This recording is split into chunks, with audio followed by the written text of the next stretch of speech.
ভিডিওটা শেয়ার করবেন।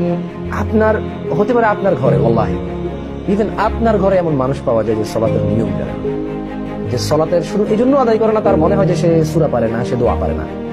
সালাত মানে কত সহজ, এইটা নিয়ে আমি একটু কথা বলবো। দেখুন, আমাদের কোনো কিছুই করা লাগবে না।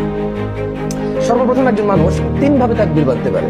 যদি আপনি চান যে আপনি মানে কেউ প্রশ্ন করে যে আমি আল্লাহু আকবার, মানে আল্লাহু আকবার আগে বলবো নাকি হাত আগে বাঁধবো নাকি পরে বাঁধবো হাত, সো আপনি ইচ্ছা করলে একসাথে আল্লাহু আকবার বাঁধতে পারেন, অথবা আপনি আগে বলতে পারেন আল্লাহু আকবার, আপনি ইচ্ছা করলে আগে হাত বাঁধতে পারেন আল্লাহু আকবার, যেভাবে খুশি বাঁধেন, ওয়াল্লাহি অসুবিধা হবে না ইনশাআল্লাহ তাআলা, আপনারা যাচাই করবেন। আচ্ছা, এন্ড দেন প্রথম কাজ আপনার কি, মনে রাখবেন there is no মুসাল্লা দোয়া।